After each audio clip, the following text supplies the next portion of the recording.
ప్రభునందు ప్రియులకు యేసుక్రీస్తు నామములో శుభములు తెలియచేయుచున్నాం. ఈ దినం హెబ్రోన్ క్యాలెండర్ వాగ్దానము. యెహోవా యందు దీనులకు కలుగు సంతోషము అధికమగును. యెషయా గ్రంథము 29వ అధ్యాయము 19వ వచనం. యేసుక్రీస్తులో సంతోషము సమాధానము దాచబడి ఉంటున్నది.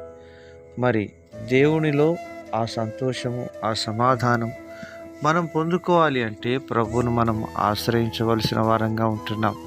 ప్రియమైనటువంటి దేవుని ప్రజలారా, యెహోవా యందు ఆనందించుట వలన మీరు బలము పొందెదరని దైవజనుడు మాట్లాడుతున్నాడు. మరి దీనులకు దేవుడు సంతోషాన్ని అనుగ్రహించేవాడుగా ఉంటున్నాడు. యెషయా గ్రంథం 66వ అధ్యాయంలో దేవుడు సెలవిస్తున్నాడు, ఎవడు దీనుడై నలిగిన హృదయం గలవాడై నా మాట విని వణుకుచుండునో వారిని నేను దృష్టించుచున్నానని దేవుడు యెషయా గ్రంథం 66లో మరి ఈ మాటలు 2వ వచనంలో ప్రభు సెలవిస్తూ ఉన్నాడు. ప్రియమైనటువంటి దేవుని ప్రజలారా, మరి మన ప్రియ ప్రభు అయిన యేసుక్రీస్తు వారు ఆయన దీనుడుగా సాత్వికుడుగా మరి గాడిద పిల్లను ఎక్కి ఈ లోకమునకు మనిషి కుమారుడిగా అరుదించి ఆయన దీనులను ఆదరిస్తూ వచ్చిన విధానం చూస్తూ ఉంటున్నాం.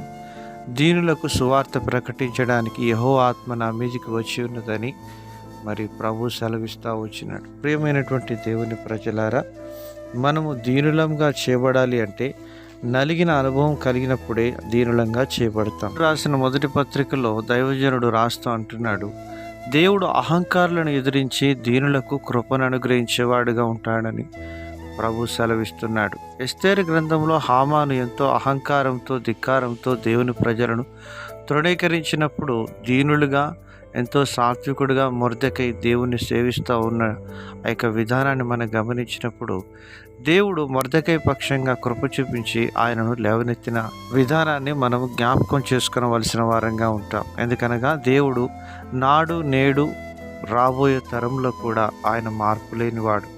ఆయన దీనుల పక్షంగా కృప చూపించి వారికి సహాయం చేయడానికి ఆయన హస్తము కొరచ కాలేదు అని ప్రభు మరొకమారు సెలవిస్తూ ఉన్నాడు. ప్రియమైనటువంటి దేవుని ప్రజలారా, ఎటువంటి అవమానాల గుండా, ఇరుకుల గుండా, ఇబ్బందుల గుండా, మరి శోధనల గుండా నువ్వు వెళ్తుంటున్నప్పటికీ దేవుడు నీ పక్షంగా కూడా గొప్ప మేలును దాచిపెట్టిన వాడుగా ఉంటున్నాడు. ఎందుకంటే దేవుని వాక్యం సెలవిస్తూ ఉంటున్నది. దైవజనుడు దావీదు అంటున్నాడు, ఈ దీనుడు మొరపెట్టగా యెహోవా ఆలకించనన్నాడు. అలాగని నీ ప్రార్థన కూడా ఆలకించి దేవుడు దీవించును గాక.